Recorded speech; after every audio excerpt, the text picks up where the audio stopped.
Welcome to the Texas Conflict Coach radio program. If you have ever experienced or engaged in destructive or unresolved conflict, then you know it leads to broken relationships, distrust, and damaging results. Our program will help you manage and resolve conflict effectively with strategies, valuable resources, and support. I am your host, Patty Porter. My guest hosts, Dina Zameta and Stephen Kotev, along with our guest experts, will share our experiences, raise your awareness, and give you food for thought. We will share with you problem-solving strategies no matter what your situation is. At work, with neighbors or friends, family, and business partners. Tune in or join in the conversation every Tuesday evening.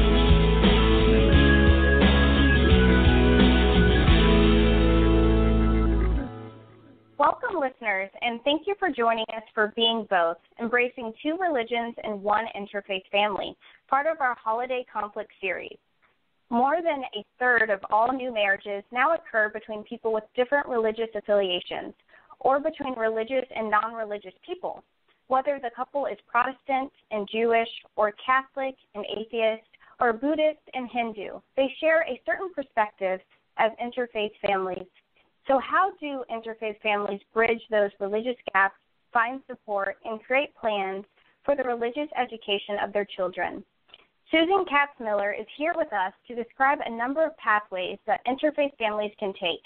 She also encourages interfaith families to see their relationships as a source of inspiration, creative energy, and peacemaking in the world, rather than simply as a problem or a challenge to be solved.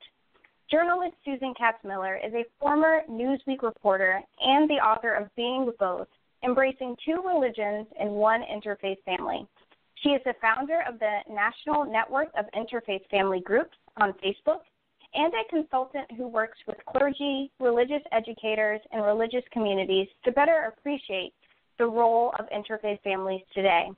I am your guest host for the evening, Tracy Culbreath King, and we invite you to participate in the conversation via Twitter using #ConflictChat. Welcome to the program, Susan. I'm so glad to be here. For our listeners who aren't familiar with you, can you tell us who is Susan Katz Miller? Well, I am an interfaith child myself, so my parents were in an interfaith marriage, and I'm an interfaith parent. I have two grown children now. I was raised in Judaism, and my husband was raised as a Protestant. So we have an interfaith marriage, and we decided to raise our children with both Judaism and Christianity in a community of interfaith families. I then wrote this book because I really didn't see my positive experience in an interfaith family reflected in the literature. A lot of the literature was very negative about interfaith families. And so I surveyed and interviewed 200 interfaith parents and a lot of young adults who had positive experiences by and large, and that formed the backbone of my book. That's wonderful because this is actually a topic that's close to home for you. Having an interfaith child and being interfaith parents and marrying into an interfaith family, and then also seeing the perspective of, hey, this isn't as bad as everyone says it is. Let me give the world a different perspective than what currently is in the literature today. Exactly. A lot of what had been written about interfaith families had not been written by people in interfaith families. A lot of work had been written by clergy who disapproved of interfaith families. So I think it's always important to hear, the stories of the people themselves. Let them tell their own stories. Absolutely. Can you define for us what an interfaith marriage is? So an interfaith marriage is any marriage between partners who have different religious beliefs. Now, not everybody agrees on who would be included in that definition. So some researchers would consider all Christians to be one group. And then others would say, well, an evangelical Protestant married to a Catholic, that's also an interfaith marriage. But some people would call that an interchurch marriage since they're both Christians. They're just different denominations, different types of Christians, rather than an interfaith marriage. But another way of looking at it is that every marriage is an interfaith marriage because no two people have identical beliefs, identical ways of practicing their religion, identical connections to the culture of the religion. And so really, when we talk about interfaith marriages, a lot of what we talk about is relevant to any marriage, any couple. You introduced a new concept that I was not familiar with, is the interchurch marriage, the idea that you're marrying in, but there's different denominations that you're both practicing, although you're all of one faith, the Christian faith. And I like the spin that you put on the idea that every marriage is an interfaith marriage because everyone goes into that marriage with the way that they've been practicing their religion.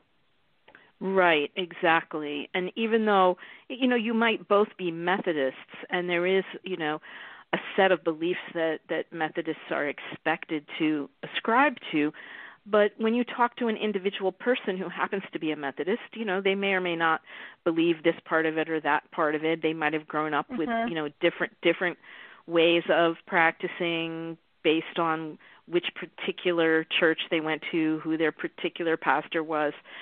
We all come with our own experiences and our own family experiences, and that is part of our religious identity. So no two people really have identical religious identities. So, an interfaith marriage could be a Christian married to somebody who's Jewish. It could be a Buddhist married to someone who's Muslim. We also include people who have a religious affiliation, but they're married to somebody who does not have a religious affiliation. And that is actually the most common and fastest growing type of interfaith marriage among millennials, among young people right now. The most common is actually a Christian married to a religiously unaffiliated person. And that person could be an atheist or an agnostic or a secular humanist, or they could be somebody who believes in God, but they don't identify with any one particular religion. So researchers sometimes call these people the spiritual but not religious. So that's a very important group now, is Christians married to people who do not have a particular religious affiliation. Have you found in your research from generation to generation that the interfaith marriages change? You mentioned that millennials right now have their Christians are marrying the spiritual, perhaps. Mm-hmm. Mm-hmm.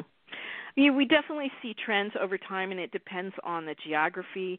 I mean, in the United States, for instance, when we say interfaith marriage, a lot of people think of a Christian and Jewish marriage because there's been a lot written about that here. And if you change to a different geographic location, if you go to India, for instance, if you say interfaith marriage, they're going to think Hindu, Muslim, because that's who intermarries there. Those are the types of interfaith marriages that they're concerned about or talking about or, more prevalent. Christian, Muslim interfaith marriage is more common in Europe. Statistically, it's a more higher percentage of interfaith marriages are Christian and Muslim in Europe than they are here.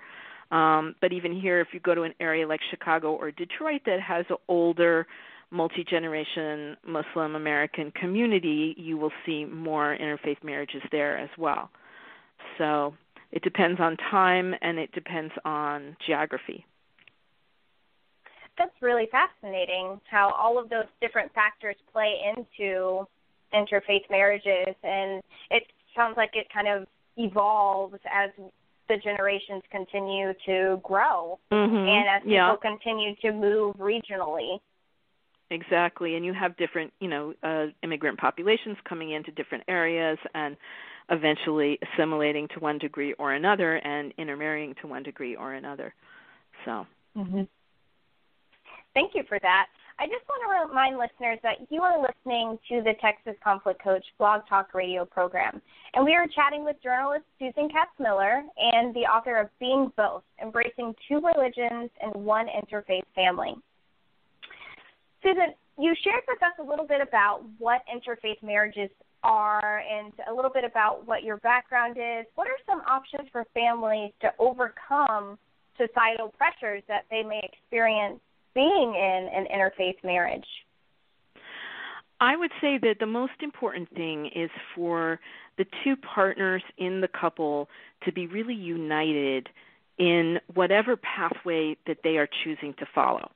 And they often have to be strong in resisting pressure that is an external pressure on them to do it a certain way, to make a certain choice, to be a certain kind of interfaith family. And that pressure could be coming from extended family members or from religious institutions or clergy trying to tell you, that there's only one right way to be an interfaith family and this is the way you should do it. What I have seen is that no one pathway is going to work for every interfaith family. It really depends on each of the partners, on what they're bringing to the marriage, on what their religious identification and history is. It also depends on their relationships with their extended family, and it depends on their geography in terms of what kinds of religious communities are going to be available to them as an interfaith family. So there are sort of three major pathways that interfaith families can take. The most traditional way is to pick one religion for the family. And that can work really well, especially if one partner has no religion or is not interested in passing on their religion to the next generation, and they agree to have their partner's religion be sort of the family religion. So it can work. The problem for some families with that choice is that it makes it really hard for either partner to change their religious practice or identity or affiliation as they age. And often we do change. We're on these journeys and we change affiliation, we move away from a religion, we move towards a different religion. And when that happens and you've agreed with your partner before marriage to raise the kids with religion X, then it makes it really hard to renegotiate that in the midst of a marriage. So another problem with it is that sometimes when someone agrees to give up their religion for the sake of having a uniform family religion, they can have regrets later about having to put that religion aside or about not being able to pass it on to the children. And sometimes when you have children, you suddenly feel more connected to your own religion and you suddenly have this urge to pass it on. So that can be an issue for some families. So another way to solve the issue of how to have a uniform religious practice in the family is to decide not to be a religious family at all. So historically, some interfaith couples gave up on religious community because they felt they didn't really fit in anywhere as an interfaith family. And in other cases, the couple may be both from two different religious cultures, but neither of them is interested in practicing religion anymore. And so they're just not interested in having a family religion. And that can work, and sometimes that family doesn't want God in their family, but they can find a community to join, either a secular humanist community such as the Ethical Society or Sunday Assembly, which provides a way to gather and support each other without necessarily having to have a common belief in God. And then a third pathway for interfaith families, which is the one I explore most extensively in my book, is that an increasing number of families who want to give their interfaith children an interfaith education and interfaith literacy. So these are families that are raising their children with both family religions. And there are communities in major cities now that were created by and for interfaith families who want to celebrate both family religions and who support interfaith families in doing this. That's wonderful. It sounds like you shared with us the common path that interfaith families have taken when they've decided to marry and have children. And so one of the paths is to pick one religion, and you explored some of the feelings that happen when someone decides to pick one religion. When they have children, they may possibly want to incorporate the religion that maybe they didn't pick at the beginning of their union, and so the other child can learn about that religion. And then there's also the idea of deciding not to do a religion, that the family has decided they're not interested in that, but instead they've decided to join a secular, humanistic community. A lot of millennials are not doing religion now, and nobody really knows what to do about that, or whether anything should be done about it. But there are an increasing number of young families that simply don't see this as an important part of their lives for one reason or another. That's interesting. And the other option that you also mentioned was to celebrate both religions, so to incorporate the religion of both the mother and the father or the spouse into that family. Right, and that's, probably the newest, and for some people, an option that they haven't thought about before, or that they thought really wasn't allowed. Historically, religious institutions have discouraged it, but a lot of interfaith families are just kind of making the decision to do it anyway. So they see more benefit in having that interfaith literacy for their children than they see drawbacks. What really rings for me, too, what you mentioned, Susan, is this isn't a one-size-fits-all. Each interfaith family is going to choose a path that works for them. And these are some of the paths that people have taken. But it's not a one-size-fits-all. People need to decide what works best for them and works best for their family. Absolutely.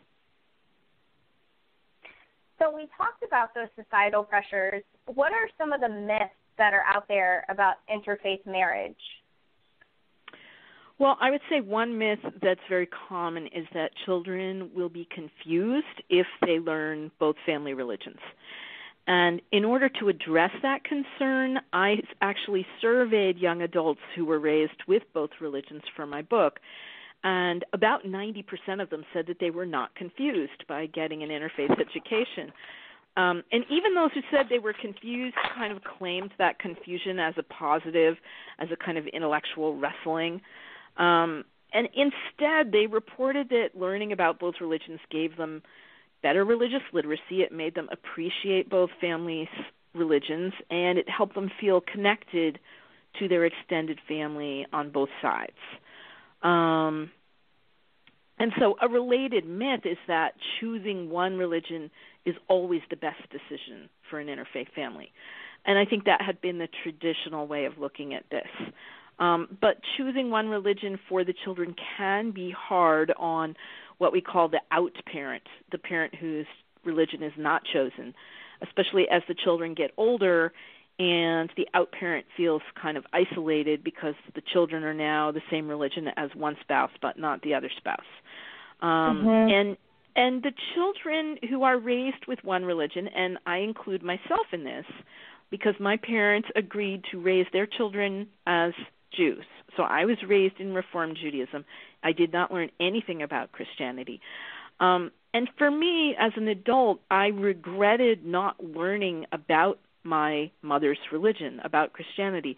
And I really had to do remedial interfaith education for myself in adulthood in order to better understand that other religion in our family, because it doesn't go away. You are an interfaith family, whether you choose one religion or no religions or both religions. I think no matter what label you choose for an interfaith child, no matter what formal affiliation and religion you want to give them, I think they really benefit from having some interfaith education, from learning something about both of the family religions. And so I urge interfaith families to give their children some education in both, even if they're going to have be given an identity with only one. When it comes to having the conversation with the child regarding religion, are there some tools or strategies or resources where people can reference when they're thinking about their child is old enough and they want to share with them the decision that they made when their child was younger to practice Judaism and not practice Christianity, or however they made their decision, if they want to share that with their child? Are there any resources for that, to have that conversation? I would say that the most important thing is to realize as a parent that whatever choices you make for your child, whatever you tell them, however that discussion evolves when they're coming of age, in their teens, they're going to start having their own feelings and making their own decisions. And ultimately, as parents, we don't control what they grow up to be. They will make their own choices. Even if we give them one or both or none, they're going to make choices for themselves. And so we have to just learn as parents to let go, because every child grows up to make their own decisions in adulthood about their own religious identity, their own religious practice, and we just kind of have to be confident that we've given them some tools, some education that will help them in their process as an adult.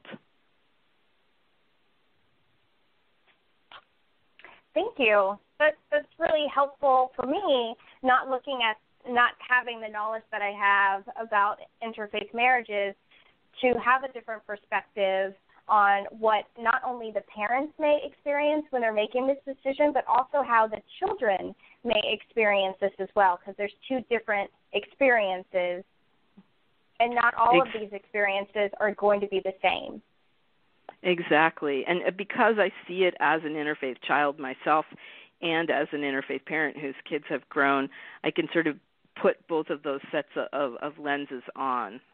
Mm-hmm. Well, that brings us to... Oh. Mm-hmm. I just wanted to say that brings us to our assignment for the week, or the call to action, but I didn't want to cut you off if there was something you wanted to add to that conversation. No, I'm anxious to get to a call to action.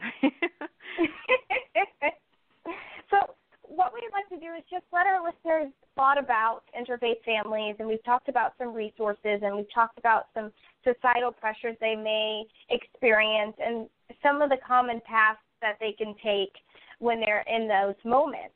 So what is your assignment for our listeners, knowing what they know now, their call to action so they can move forward? So I think the call to action is that all of us, children and adults, especially right now in our country where there's a lot of tension over differences, religious differences, cultural differences, all of us could benefit from more interfaith education. And so I was going to give you some resources really for the parents or for young couples to help each other learn more about your own religion, learn more about your partner's religion, learn more about the religions in your geographic area. And one place to do that is called the Pluralism Project at Harvard University. And so if you go to pluralism.org, they actually have some curriculum, some films, some videos that you can watch on religious diversity, and there's one that looks at the lives of 3 American women, a Buddhist, a Hindu, and a Muslim, and those are really interesting to watch and help you start thinking about educating ourselves about interfaith education and how we might then impart that to our children. Another resource, especially if you are affiliated with a college or university, if you are a college or university student, or if you're a professor, or you have some connection to your local college or university, this is called the Interfaith Youth Corps, and they do great interfaith education programs for students at universities. And you can go to their website, ifyc.org, interfaithyouthcorps.org, and take a quiz to find out what your interfaith literacy level is.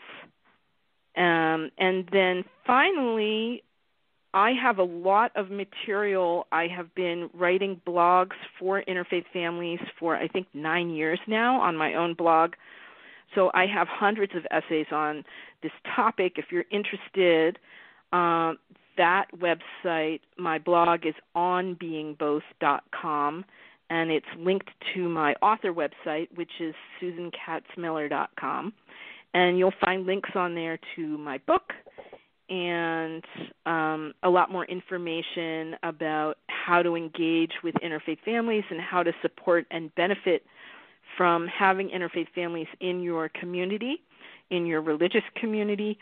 And I do a lot of consulting with clergy and religious educators on how to do that successfully. That's a really powerful call to action.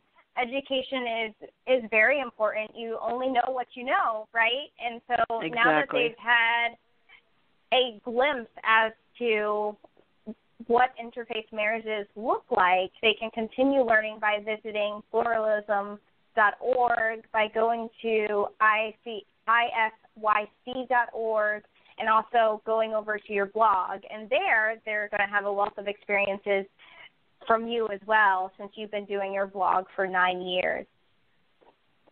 Yep.